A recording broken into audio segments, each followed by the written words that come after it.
যুদ্ধের ময়দানে যখন ভয়ঙ্কর সব জিনিসপত্র ঘটতে থাকে এবং সবকিছু একে একে ধ্বংসের দিকে চলে যায়, তখন এসব যুদ্ধের দানব এসে হাজির হয়। M1 Abrams tank, F-16 fighting Falcon এবং এমন হাজারো বিশাল যুদ্ধদানব যা শুধু ধ্বংস করার যন্ত্র না, বরং শত্রুকে নিশ্চিহ্ন করতে প্রস্তুত। কিন্তু আপনি জানেন কি, এই যন্ত্রগুলোর ভেতরে থাকা সৈন্যদের জীবন আসলে কেমন কাটে? সংকীর্ণ ট্যাঙ্কের ভেতরে দিনের পর দিন আটকে থাকা, আকাশের যুদ্ধবিমান চালাতে গিয়ে শারীরিক সহ্য ক্ষমতার সীমা ছাড়ানো, কিংবা বারুদের গরম ধোঁয়ায় বদ্ধ এক সাবমেরিনে জীবন কাটানো কেমন বিভীষিকাময় হতে পারে। এসব যুদ্ধযানের ভেতরে আসলে জীবনটাই বা কেমন? আজ আমরা সেগুলোই জানব। তো চলুন শুরু করা যাক। M1 Abrams tank. যুদ্ধের ময়দানে যখন ভয়ঙ্কর পরিস্থিতি সামনে আসে, তখন M1 আব্রামস ট্যাঙ্ক বিশাল দৈত্যের মতো সামনে এসে হাজির হয়। এই ট্যাঙ্কের ক্ষমতা এমন যে কোনো শত্রু তার সামনে দাঁড়িয়ে থাকলে কিছুই করার সুযোগ পায় না। কিন্তু এই বিশাল যন্ত্রের ভেতরে থাকার অভিজ্ঞতাটাই বা কেমন? একদমই কিন্তু সহজ না।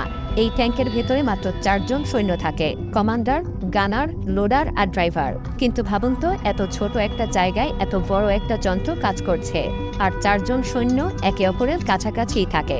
এ যেন এক অদ্ভুত যাত্রা। ঘন্টার পর ঘন্টা, কখনো 24 ঘন্টারও বেশি এভাবেই সংকীর্ণ জায়গায় থাকতে হয় তাদেরকে। এবং সবচাইতে বড় কথা, এখানে কোনো বাথরুম নেই। প্রকৃতির ডাক আসলে পুরনো রেশনের প্যাকেট বা খালি বোতল ব্যবহার করা ছাড়া তাদের হাতে আর কোনো উপায় থাকে না। আর এর ভেতরের পরিবেশও যে খুব ভালো তা কিন্তু না। প্রচণ্ড গরম, ধোয়া আর এক জায়গায় আটকে থাকার কষ্ট। আপনি ভাবতে পারেন হয়তো আরামদায়ক কিছুও থাকতে পারে, কিন্তু বাস্তবতাটা একেবারেই আলাদা। তারপরেও এই যন্ত্রের ভেতরে থেকেই তাদেরকে যুদ্ধ চালিয়ে যেতে হয়, কারণ যখন শত্রু সামনে আসে তখন এই ট্যাঙ্কটা একটুও থেমে থাকে না। একে চালানো খুবই চ্যালেঞ্জিং ব্যাপার। তবে M1 আব্রামস ট্যাঙ্ক যখন মাঠে নামে, তখন যুদ্ধের পুরো দৃশ্যই বদলে যায়। AH-64 Apache helicopter. যখন আকাশে একটা বিশাল শব্দ ভেসে আসে, তখন আপনি বুঝবেন যে এটা AH-64 অ্যাপাচি হেলিকপ্টার। এই হেলিকপ্টার আকাশের শিকারী, যার উপস্থিতি শত্রুর মনে ভয় ধরিয়ে দেয়। একে দেখতে মনে হয় যেন আকাশের এক ধ্বংসযজ্ঞ, যেখানে গুলি চালানো যেন একেবারে সহজ কাজ। কিন্তু এই অ্যাপাচি হেলিকপ্টারটা এতটাই শক্তিশালী এবং দ্রুতগামী যে শত্রু কোনোভাবেই এর কাছ থেকে পালাতে পারে না। আর সবচাইতে চমকপ্রদ দিক হলো এর গানার সিস্টেম। অ্যাপাচি হেলিকপ্টারে গুলি চালাতে গুলি কোথায় যাবে সেটা পাইলট মাথা ঘোরালেই টার্গেট লক হয়ে যায়। হ্যাঁ, পাইলট যখন মাথা ঘুরিয়ে দেখে, তখন হেলিকপ্টারের গুলিও সেদিকেই চলে যায়। এর মানে শত্রুকে টার্গেট করা এখানে এতটাই সহজ। তবে এটাকে চালানো কিন্তু মোটেও সহজ না। অ্যাপাচি হেলিকপ্টারের পাইলটদেরকে দিনের পর দিন প্রশিক্ষণ নিতে হয়, কারণ তাদেরকে এটাকে পরিচালনা করতে হয় খুবই সতর্কভাবে। কারণ এর ভেতরে থাকা সৈন্যদের কাজ শুধু যুদ্ধই না, বরং এটা জীবনের জন্য একটা লড়াই। দীর্ঘ সময় আকাশে থাকতে তারা শত্রুদের এলাকা ভেদ করে দ্রুত আক্রমণ চালায়। কখনো কখনো লক্ষ্যভ্রষ্ট হওয়ারও শঙ্কা থাকে। তবে এই যন্ত্রের মাধ্যমে আকাশে এক অদম্য যুদ্ধ শুরু হয়, এবং সেখানে শুধু ধ্বংসই অপেক্ষা করে। F-16 fighting Falcon. যখন আকাশে এই বিমানটা ওড়ে, তখন তার পরিস্থিতি পুরো আকাশকে যেন কাঁপিয়ে দেয়।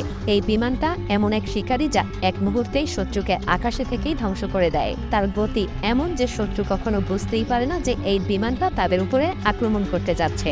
এটা শুধুমাত্র একটা দ্রুতগামী যুদ্ধ বিমান না, বরং F-16 পাইলটদের জন্য এক বিশাল শারীরিক এবং মানসিক চ্যালেঞ্জ। এই বিমানটা 9G পর্যন্ত গ্র্যাভিটিক্যাল ফোর্স সহ্য করতে পারে, মানে পাইলটের শরীরকে আরো 9 গুণ বেশি চাপ সহ্য করতে হয়। তবে এই চ্যালেঞ্জের জন্য তৈরি করা হয়েছে একটা বিশেষ অ্যান্টিগ্র্যাভিটি স্যুট। এই স্যুট পাইলটের শরীরের রক্ত প্রবাহকে নিয়ন্ত্রণে রাখে, যাতে তারা অচেতন না হয়ে পড়ে এবং যুদ্ধ চালিয়ে যেতে পারে। পাইলটরা একে চালানোর সময় একটা হেড আপ ডিসপ্লে ব্যবহার করে, যা তাদের চোখের সামনে সমস্ত তথ্য এনে দেয়, যে শত্রু কোথায়, কোন দিকে যাচ্ছে, সবকিছুই।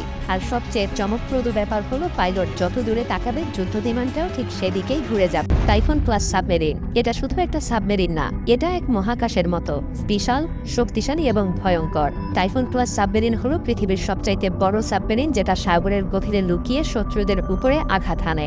এর দৈর্ঘ্য 574 ফুট, যা 3টা ফুটবল মাঠের সমান। এটা তৈরি করা হয়েছিল বিশ্বযুদ্ধের ভয়াবহ পরিস্থিতি মোকাবেলা করার জন্য। এই সাবমেরিনে 160 জন সৈন্য থাকতে পারে, এবং সেই সাথে 20টা পারমাণবিক মিসাইল।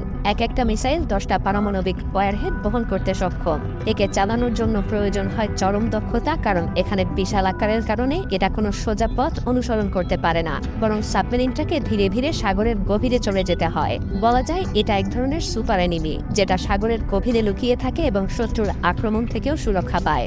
এমনকি এই সাবমেরিনে রয়েছে 2টা পারমাণবিক রিঅ্যাক্টর, যা এটাকে দীর্ঘ সময়ের জন্য সাগরের গভীরে লুকিয়ে থাকতে সাহায্য করে। আর সবচাইতে চমকপ্রদ ব্যাপার হলো এটা শুধু যুদ্ধের জন্য তৈরি করা না, এর ভেতরে রয়েছে একটা জিম, সুইমিং পুল, এমনকি প্রয়োজনীয় সবকিছু।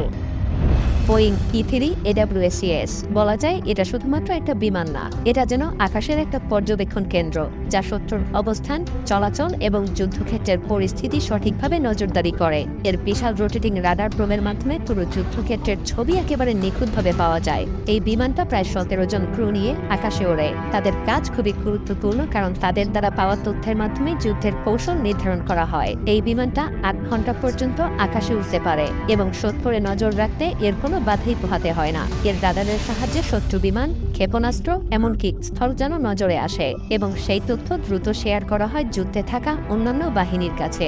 এটা বিমান বাহিনীর এক অত্যন্ত গুরুত্বপূর্ণ অংশ, যা যুদ্ধের পুরো পরিস্থিতি ছবি আকারে তুলে ধরে। এটা আসলে আকাশে থাকা এক মাস্টার মাইন্ড, যা জানিয়ে দেয় যে কখন আক্রমণ করতে হবে এবং কখন নিরাপদে পিছু করতে হবে। এই বিমানটা আকাশে ভেসে থাকলেই যেন যুদ্ধের ছবি বদলে যেতে শুরু করে। Gerald R Ford aircraft carrier এটা ভাসমান একটা শহরের মতো, যা আকাশের যুদ্ধ বিমানকে উড়িয়ে দেয়। পৃথিবীর সবচাইতে শক্তিশালী বিমান বহনকারী রণতরী। এর দৈর্ঘ্য এতটাই বিশাল যে একে 3টা ফুটবল মাঠের সমান মনে হয়। আর এই বিশাল রণতরীটা শুধু যুদ্ধের জন্যই না, এটা এক সশস্ত্র শহরের মতো কাজ করে, যেখানে প্রায় 5000 মানুষ বসবাস করে এবং তাদের কাজ হলো যুদ্ধের প্রতিটা মুহূর্তে বিমান উড়ানো, নামানো এবং পুরো রণতরীটাকে চালানো। এটা একটা অত্যাধুনিক যুদ্ধযান, যা দিনের পর দিন প্রায় 85টা পর্যন্ত বিমানকে আকাশে ওড়াতে পারে। এর মধ্যে রয়েছে অসংখ্য জিনিস, যেমন ক্যান্টিন, জিম, চুল কাটার সেলুন, এমনকি ছোট বাজারও। তবে যতই সুবিধা থাকুক, রণতরীর ভেতরের জীবন মোটেও সহজ না। বিমানবাহী রণতরীতে থাকাকালীন প্রত্যেকটা সৈন্যকে তাদের কাজের প্রতি শতভাগ মনোযোগ দিতে হয়। বিমানগুলো যখন আকাশে উঠতে থাকে তখন তাদের পেছনে থাকে এক জটিল সিস্টেম, প্রতিটা বিমানকে নামানো, তোলা আর পরিচালনা করা। এটা অত্যন্ত ঝুঁকিপূর্ণ এবং এই সবকিছু একমাত্র সঠিক সমন্বয়ের মাধ্যমেই সম্ভব। Gerald R Ford aircraft carrier এক বিশাল যুদ্ধমঞ্চ, যা সাগরের উপরে ভেসে আছে, আর এখানে সবকিছু একে অপরের সঙ্গে মিলে যুদ্ধের সঠিক সিদ্ধান্ত নিতে সাহায্য করে। এটা শুধু একটা রণতরী না, এটা যুদ্ধের এক স্থায়ী ঘাঁটি। লকহিড C-130 হারকিউলিস যুদ্ধের ময়দানে যে শুধুমাত্র ট্যাঙ্ক বা যুদ্ধ বিমান প্রয়োজন তা কিন্তু না। কখনো কখনো যুদ্ধের জয় বা পরাজয় নির্ভর করে এমন একটা বিমানের উপর যার সৈন্য এবং সরঞ্জাম দ্রুত এক জায়গা থেকে অন্য জায়গায় পৌঁছে দিতে পারে। আর এই কাজটাই করে লকহিড C-130 হারকিউলিস। এটা পৃথিবীর সবচাইতে শক্তিশালী পরিবহন বিমানগুলোর মধ্যে একটা, যা যে কোনো কঠিন পরিস্থিতিতেও দ্রুততার সঙ্গে কাজ করতে পারে। এই বিমানটা এমন এক বিশাল বিমান যা একসঙ্গে 128 জন সৈন্যকে নিয়ে যেতে পারে। শুধু সৈন্য না, এটা অস্ত্র, গোলাবারুদ, যন্ত্রপাতি সবকিছু একসঙ্গেই পরিবহন করতে পারে। তবে সাইজের সাথে সাথে এর কার্যকারিতা এবং ক্ষমতাও অনন্য। C-130 এমনভাবে ডিজাইন করা হয়েছে যাতে এটা ছোট এবং সংকীর্ণ জায়গায়ও অবতরণ করতে পারে। সিকিউর স্কাই পেভহক যুদ্ধের ময়দানে সবচাইতে জরুরি কাজগুলোর মধ্যে একটা হলো আহত সৈন্যদেরকে দ্রুত উদ্ধার করা, আর এই কাজটাই করে এই হেলিকপ্টার।